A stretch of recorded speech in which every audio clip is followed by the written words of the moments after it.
Hola, ¿cómo va? ¿Qué tal? ¿Qué tal? ¿Qué tal a todos? Bienvenidos. ¿Qué tal? Lluvia.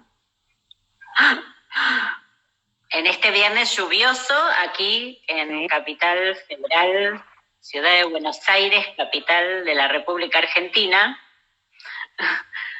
Son bienvenidos todos, como todos los viernes,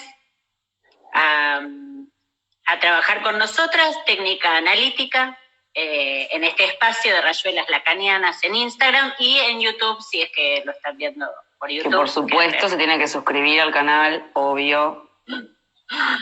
Y sugerírselo a todos sus amigues ya. Agradecemos mucho los mensajes a todos de agradecimiento por lo que vamos trabajando, porque les sirve en la clínica. Y bueno, ese era el objetivo. Hoy estábamos hablando con Alejandra. Me olvidé presentarme. Mi nombre es Violén Fuapúpulo y yo soy la autora de Rayuelas Lacanianas y de Jugar Rayuelas. Lo dije igual mientras esperaba. Sí, y con Ale, esto fue idea de Ale. Esto que ustedes están viendo fue idea de Alejandra. ¿Por qué no hacemos vivos en Instagram? Y bueno, y se empezó a armar toda esta comunidad enorme de gente que nos acompaña, así que estamos contentos. Sí. Cuando la cuarentena era una palabra nueva y el COVID era algo más desconocido. Qué increíble, ¿no? Y ya en esa época empezamos tempranito en el comienzo de la cuarentena aquí en Buenos Aires y ya llevamos 1 año y pico que semanalmente vamos trabajando temas de clínica, pero con énfasis en la técnica psicoanalítica. Recién mientras esperaba les anuncié que vas a hablar de algo que probablemente le interese a muchos. Porque aparte está súper vigente. Sí. ¿No dije qué? Sí. ¿No dijiste qué? Ok.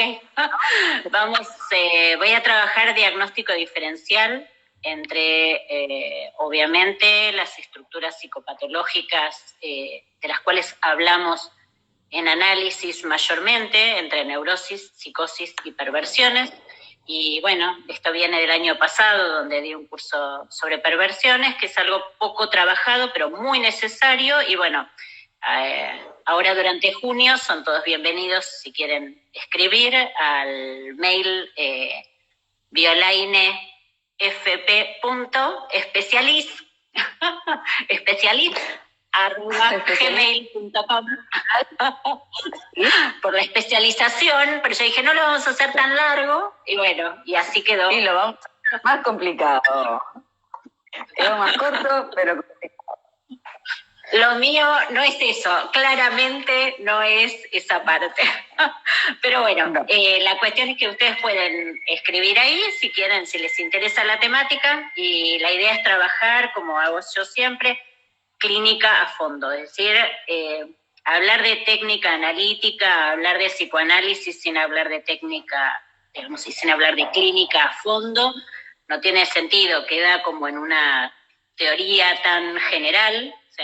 Bueno, nada, son bienvenidos. Bueno, hoy vamos a trabajar algo muy concreto, que tiene que ver con que los analistas muchas veces se frenan en relación a esta idea de no se puede ir a lo concreto, por ejemplo, con los mensajes de texto. Es decir, hoy vamos a trabajar la apelación al paciente, a invitarlo a que nos acerque cuando está hablando de una situación, y yo le dije, y él me dijo, ella me dijo, no sé, bueno, todo esto. O sea, que agarre... ¿Usted quiere sumar? Claro, los mensajes de WhatsApp, los mensajes de, digamos, bueno, de texto, de así, los distintos chats, digamos, en Facebook, Instagram, etcétera. Digamos, ¿quiere usted sumarlos? ¿Quiere que lo vea? Lo vemos juntos. Entonces, y la verdad que es algo que tiene mucha potencia en el análisis, sirve muchísimo para trabajar en acto los fantasmas y las resistencias que el paciente tiene o la lectura que está impedida respecto de lo que ocurre del otro lado, ¿sí?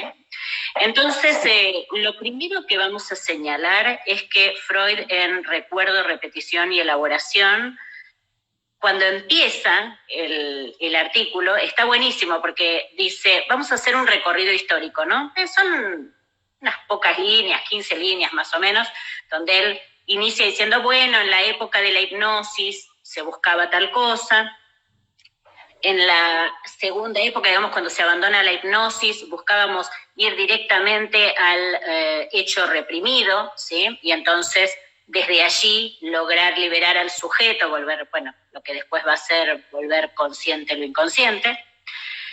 Y dice, pero al día de hoy, y me parece muy importante porque esto se olvida, al día de hoy la técnica analítica implica seguir al paciente en la superficie psíquica, hacia dónde va. Es muy interesante, no dice ya, digamos, el cambio de esa segunda a esta tercera etapa es que ya no se busca perseguir digamos, el hecho reprimido, sino se lo sigue al sujeto en la superficie de su discurso. Esto es lo que después Lacan va a tomar en la superficie del discurso, ¿no? Sí. Y la repetición por sí misma va a hacer que el sujeto, al preguntarse, ¿no? Bueno, ¿por qué esto que me está pasando en mi vida, vamos a decirlo en el sentido más concreto, ¿no? En mi día a día, una y otra vez me vuelvo a chocar con la misma piedra, ¿no? Entonces, desde ahí, desde esa pregunta, es que se va a producir en todo caso, la búsqueda de ese núcleo patológico. Claro, exactamente. Entonces, este tema de la realidad material, de la realidad cotidiana, ustedes lo van a encontrar mucho en Freud. Freud, por ejemplo, cuando cuenta en esos mismos escritos técnicos, él dice que tendía a ver a sus pacientes todos los días, porque él no quería perder la cotidianeidad de cómo se iban desarrollando las cosas en la vida real. Lo que pasa que... Cotidiana. La palabra, claro, en la vida cotidiana, porque ha habido un lío alrededor de la palabra real, ¿sí? Sí, y la palabra realidad adquirió mala prensa. Tiene, digamos, mala prensa cuando es en realidad lo que vivimos cotidianamente y con lo que nos vemos cotidianamente, ¿sí? Sí. Entonces, el problema no es la realidad, el problema es cómo el aparato psíquico y el fantasma determina la lectura de esa realidad, pero el tema no es la realidad. Y se ha provocado, desgraciadamente, un efecto donde se cree que el analista, digamos, se sostiene en psicoanálisis dos cosas contrapuestas. Es decir, no está bien visto que vayamos a la realidad material, ¿sí? A la materialidad concreta, y a la vez se dice lo simbólico no recubre del todo lo real. Entonces, a ver, ¿con qué nos quedamos? Digamos. Entonces, claro, por supuesto y con razón, desde muchas distintas disciplinas critican al psicoanálisis como diciendo, bueno, si yo me quedo solo con lo que el paciente dice, hay realidades que no vemos, y tienen razón. Por eso hay cuestiones muy, digamos, yo muchas veces se los digo en los cursos, en todos lados, ¿no? Que cuando un paciente dice, ay, yo soy buen padre o buena madre, en el caso de una mujer o un hombre, bueno, hombre-mujer, digamos, la función y el modo en que se autonombre, yo soy bueno en esto, ¿no? Uno después hace algunas preguntas concretas para ver si realmente... ¿Qué es ser bueno? Sí, pero podría ser en la línea, digamos, de perseguir el significante. Pero, por ejemplo, ¿no? Yo siempre les doy el mismo ejemplo, pero puede ser otro. Digamos, uno pregunta, bueno, ¿cuál es la comida favorita de su hijo? ¿No? En un momento, digamos, para desarmar, no en un momento que está preparado para responder, ¿no? Porque yo soy buena madre, supongamos que tomemos ese concepto, ¿no? Implica que estaría conectada con su hijo, ¿sí? Pero después no sabe a qué hora sale del colegio, no sabe cuál es su comida favorita, cuál fue la dificultad que tuvo con tal profesor, o por qué está llorando ese niño insistentemente. Bueno, no está empapado en la realidad del hijo, empapada en el día a día. Exacto, entonces ahí es donde vemos que el ideal del bien, ¿sí? Esto de lo cual Lacan habla todo un año, digamos, todo un seminario acerca de este concepto del bien, ¿no? Del bien aristotélico, termina siendo que, bueno, si un paciente dice yo soy buen padre, uno lo toma como si fuera obvio, y no. Puede ser que ese paciente se vea a sí mismo como buen padre o madre, ¿sí? Pero esa es la gran distinción entre el yo-ye y el yo-moi, entre lo que yo pienso de mí y lo que en realidad la estructura me hace posible, ¿o no? Sí. Entonces, me parece muy importante esta distinción, porque si nosotros somos fieles a pensar que el sujeto que importa la realidad psíquica, claro que sí, pero que lo simbólico no alcanza a recubrir lo real, entonces no todo lo que el sujeto piensa de sí es, digamos, lo que piensa de sí no es todo, eso es lo que les quiero decir. Entonces, esto va a posibilitar una narración de determinado hecho en el principio del análisis de determinado modo, y después, con el trabajo analítico, el relato sobre el mismo hecho es otro. ¿Sí? Claro. Entonces, el respeto que hay que tener por la complejidad del aparato psíquico, ¿sí? Y la complejidad de eso que Lacan llama lo real, que si ustedes lo piensan es muy interesante la relación entre lo real y la realidad, porque si bien no son lo mismo, ¿sí? Cuando Lacan dice lo simbólico no recubre lo real, tiene razón y estamos al final de la obra y lo real no coincide estrictamente con la realidad, pero también es cierto que lo real es esa parte de la realidad, ¿sí? Que el sujeto ve en su fantasma, ¿sí? Entonces, por ejemplo... Pero ahí estamos hablando del fantasma. Bueno, no, nada. No me meto ahí, ¿no? No sé qué ibas a decir. No, que ve de su fantasma en cómo, ¿qué sería el fantasma? Por eso no sé si me quiero meter ahí con esa pregunta. Bueno, sí, vayan a ver nuestros vivos sobre el fantasma, digamos. Claro, les voy a dar un ejemplo. Les doy un ejemplo y entonces quedo a mitad de camino entre explicarles y a la vez un poco... A ver, cuando Freud dice el Das Ding, ¿no? La cosa, y dice, es la madre, pero no lo es. ¿Sí? El Das Ding es eso materno, ¿sí? Es lo más íntimo, dice Freud, pero a la vez es lo más ajeno. Es ese punto de siniestro, ¿sí? de la madre, que por supuesto tiene que ver con esa persona en la materialidad, ¿sí? Pero el Das Ding como lo real, ¿sí? No es una copia mimética de la madre. Vamos a decirlo de otra manera. La realidad es lo que es, ¿sí? Lo real en Lacan también es lo que es y no le falta nada. Hay muchos puntos en contacto, digamos, entre la realidad y lo real, donde lo que ustedes tienen que tener claro es que esa realidad material queda dificultada por la aproximación del sujeto y la interposición de sus propios fantasmas. Vamos a ir a trabajar el esquema L hoy. ¿Sí? El esquema L es un esquema que la... Perdóname que te interrumpa, pero antes de avanzar, o sea, lo real tiene un efecto diferente que la realidad sobre el sujeto. O sea, son como dos categorías distintas. La realidad es lo que es y lo real tiene un efecto en el sujeto. Lo real implica la interposición de fantasmas, pero la interposición de fantasmas ¿sobre qué? Sobre la realidad. Sobre la realidad, exacto. Ok. ¿Sí? Y vamos al esquema L. Si no quedamos con lo real. A ver, lo real, por supuesto, tiene que ver, como venimos diciendo con la herencia arcaica, ¿sí? Con las marcas que el sujeto porta y que vienen, digamos, y están más allá de la palabra, ¿sí? Tiene que ver con la letra, ¿sí? Lo real excede en mucho la realidad, pero en este aspecto, digamos, queda tan divorciado del concepto de realidad material que llega un punto en que el analista, digamos, queda impotente, ¿sí?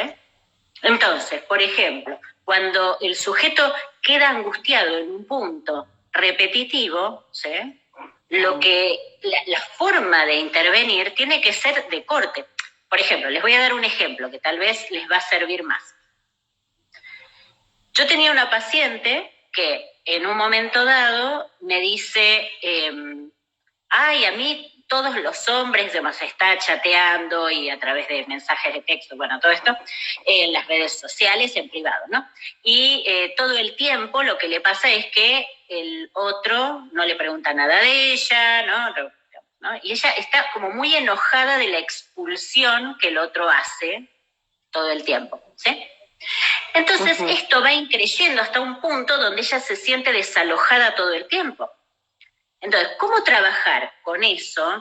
Digo, uno puede trabajar en una cuestión de su madre, su padre, su familia, pero, a ver, vamos a lo concreto. Entonces yo le pedí si podía ver, si podíamos trabajar juntas esos intercambios en los cuales ella sufría tanto. Cuando vamos a la letra, ¿sí? Porque, ojo, la letra se ve en el sueño, digo, la letra en lo real. Cuando Lacan habla de la letra en lo real, es en ese sueño, por ejemplo, del hombre de los lobos, donde se ve el 5, es decir, la letra como escritura tiene un punto de real, ¿sí? Entonces, le digo, ¿podemos ver juntas? Bueno, cuando empezamos a verlo, lo que ocurría es que ella cerraba la conversación. Ella no se daba cuenta. Lo fuimos trabajando juntas, parte por parte, ¿no? Y entonces, bueno, es cierto, a ver, es cierto que el otro, el partener, tampoco es que le decía, hey, te fuiste. Ahora, es cierto, también quedaba en una posición pasiva, ¿no? Pero ella empezaba una conversación y después le mandaba un besito, un emoji de besito. Un emoji de carita así, con corazón. De carita con besito. Que eso es claramente chau. Claro, bueno, pero ella no se daba cuenta que ella cerraba la conversación. Y no les voy a decir si estaba eso y había otros modos de cerrar la conversación también, pero bueno, no vienen al caso. Entonces, lo que aparece ahí a partir de trabajar con los mensajes de texto es cómo ella en sus comunicaciones en realidad tenía mucho miedo de conectar. Mucho miedo. Entonces era más fácil repetir la historia dada de que es el otro el que me deja fuera que hacerse cargo de su deseo y de su miedo. Esto aparece digamos, pero era imposible de pesquisar, digo, a ver, no era imposible de leer, pero sí que para ella eso para ella era un efecto. Claro, porque ella ahí pasa a verse. No es lo que yo le digo, no es la interpretación, acá, es ella se ve cerrando las conversaciones. Alguien pregunta si lo real es lo que irrumpe. Agarrar el mensaje y mostrárselo como a modo de ver la letra, eso es una manera de es una intervención en lo real. Es una intervención en lo real porque es homeomórfica a aquello de lo que se trata, ¿sí? Es decir, en algún momento, ¿se acuerdan que yo les he dicho, digamos, el modo de intervención tiene la misma forma que aquello que se está poniendo en juego, ¿sí? Sí. No es que ella se daba cuenta, digamos, es su fantasma. Cuando el otro aparece en este sustrato material a través del texto, hay un punto donde ella se borra, ¿sí? Entonces, es cierto que la intervención que yo hago es una intervención en lo real, que permite acotar, ¿sí?, el todo del goce, ¿sí?, porque lo reduce a su sustrato lingüístico. Sí. El par de tijeras. El par de tijeras. El famoso par de tijeras. Venimos, es el año del par de tijeras. Eso, tal cual. Entonces, no hemos llegado ni siquiera a ver el esquema L. Si ustedes lo tienen por ahí, y Ale, si vos lo podés abrir. De rayuelas en la página 152. Una rayuela del cementerio 2. En el esquema L lo ven claramente, ¿sí? a ver, yo lo voy a seguir de acá porque es más fácil para mí, pero ustedes ahí seguramente lo ven mucho mejor que yo. Ustedes van a ver que se trata de un esquema que tiene 4 elementos, ¿sí?, que se relacionan entre sí.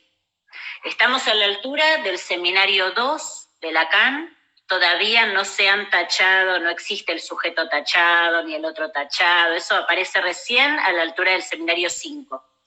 En el seminario 2, Lacan está trabajando la determinación que el símbolo tiene, ¿sí?, sobre la realidad imaginada, es decir, cómo se construye la realidad. Ustedes recuerdan que Lacan trabajó el esquema del florero invertido en el seminario 1, ¿sí?, cómo se constituye lo imaginario, es decir, lo que nosotros creemos que es la realidad. Entonces él lo que dice es, lo simbólico, ¿sí?, determina ese modo en que nosotros vemos esa realidad. Entonces, no hay acceso directo a la realidad, sino que está interpuesto por fantasmas. Un poquito más adelante, bueno, cuando ya él esté trabajando sobre lo real, van a ver que en el fantasma está tanto lo simbólico como lo real. Hay fragmentos de simbólico y hay fragmentos de real en el fantasma. Entonces, en este dibujito, si podés poner, Ale, el dibujito del esquema, ustedes ahí van a ver que las flechas parten desde el gran otro, ¿sí? Estoy viendo que allí, por lo menos yo como lo veo, ustedes lo ven invertido, ¿sí?, por los problemas del espejo, ¿sí? Bueno, pero ustedes búsquenlo y van a encontrar, digamos, yo voy a ir explicando, el gran otro, del gran otro salen varias flechas. Una de las flechas se dirige al sujeto, como sujeto sujetado al símbolo, ¿sí? Otra flecha sale y llega al yo moi, ¿sí?, al yo que tiene esa, digamos, esa parte, no podría decir la parte imaginaria del yo, ¿sí? Esas flechas son, si ustedes ven, son flechas rectas, ¿sí?, no son punteadas. Ahora bien, en ese camino del gran otro a el sujeto, ¿sí?, en esa determinación que tiene el discurso del gran otro, vemos lo inconsciente, dice Lacan, ¿sí? Y ustedes encuentran que esa rayita, ahí lo puedes señalar, ahí está. Y esa flecha, ¿qué pasa? Se cruza con algo, con una diagonal que une ese yo moi, ¿sí?, con ese otro que es el otro imaginario. Eso que se interpone es el muro del lenguaje, es decir, es todo esto donde la relación imaginaria invierte, retarda, interrumpe, digamos, se impide que el sujeto pueda tomar contacto con la realidad, ¿sí? Entonces, me importa mucho que ustedes puedan comprender hasta qué punto la realidad y estar cerquita de la realidad del paciente implica la necesidad de intervenir fuertemente sobre las cuestiones que hacen a esa realidad. Pero no intervenir en el sentido de lo que pensamos nosotros, no, sino intervenir en el sentido de utilizar eso para ponerlo a trabajar, para ponerlo a disposición del análisis de fantasmas. ¿Qué está pasando allí en el medio? ¿Sí? Uh-huh. Hay 2 frases más que quiero que tomen en cuenta. Una es cuando Lacan, también es esta época, los años 55, 56 son años muy fuertes en relación a la posición que Lacan tiene en la realidad, y la tenía concretamente. Lacan dice, la resistencia es del analista. Y tiene razón. Es el analista el que dice, no, esto yo no puedo hablar de esto, no puedo meterme con esto, no, ¿cómo le voy a preguntar? Bueno. Y esto, digamos, es muy fuerte, ¿no? Porque la otra frase que también les quiero contar, que es del 56, es que el psicoanálisis tiene que mirar de frente a lo real. Y en ese punto, lo real, como Dasdin, como eso siniestro que aparece en la realidad del objeto material, eso es lo que hay que despegar una cosa de la otra. Porque si no, el sujeto cada vez se impotentiza más en la realidad para poder, contestar a alguien un mensaje, para llamar a alguien, para lo que es su vida. Claro, porque si no se interviene ahí, se vuelve en esta cuestión impotente de la cual es muy difícil salir. Porque... Y además, por eso les leía esto de Freud, donde no todo se trata de hablar de mamá y papá. Si bien lo que en todo caso vamos a ver ahí, concretamente, lo que sucede allí y que se repite, por supuesto, va a tener vinculación con las marcas de origen. Pero algo no que tiene, pero no es eso. Claro, porque si el objeto del psicoanálisis fuera mamá y papá, estamos reproduciendo las marcas endogámicas que lo llevaron al sujeto a estar neurótico.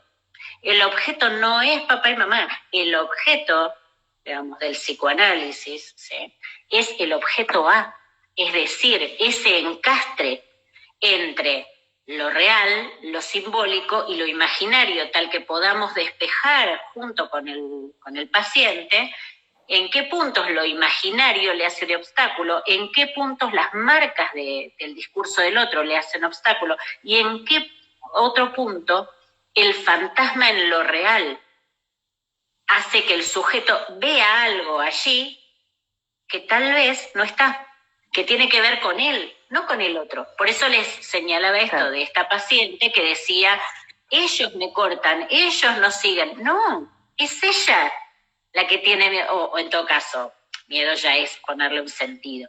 Es ella la que cortaba la relación con el otro, la comunicación. ¿Sí?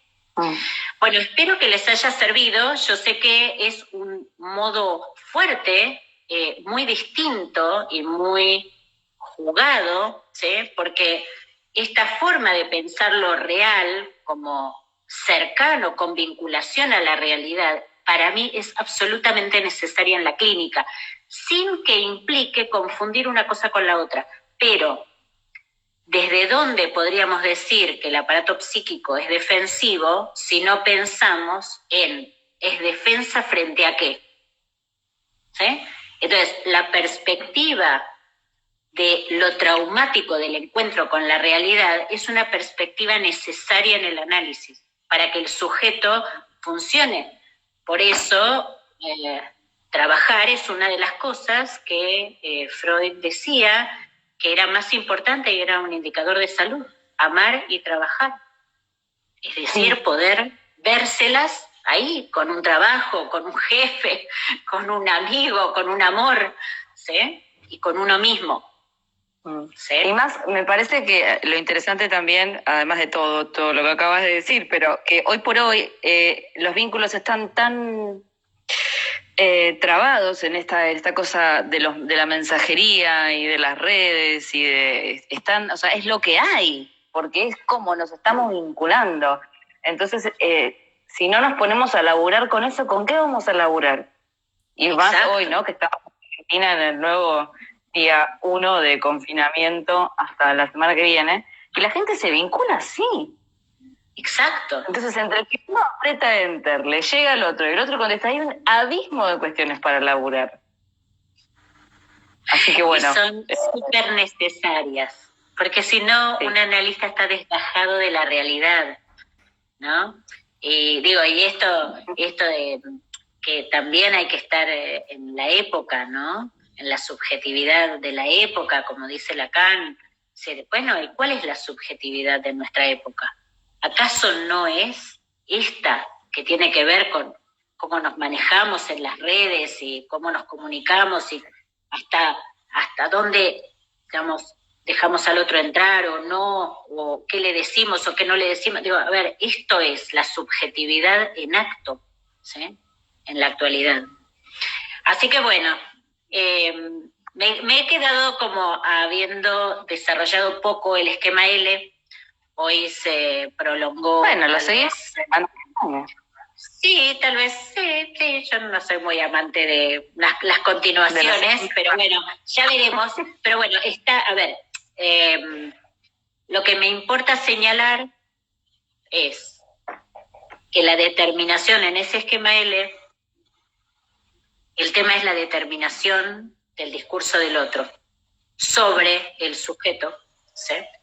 Y cómo lo imaginario hace de obstáculo allí, en el sentido que el sujeto malentiende si uno supusiera que hay una forma verdadera de entender, que no la hay, pero digamos, pero lo imaginario allí, en Lacan, tiene una vertiente muy importante, ¿sí?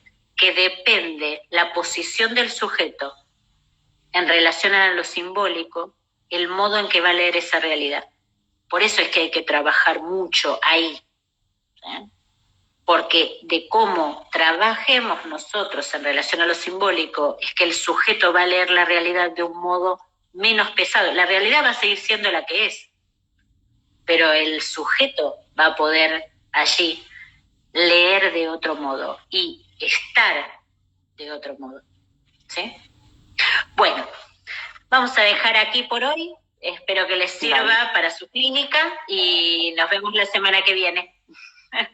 A las 4:30 de la tarde, como todos los viernes. Eso. Chao, chao.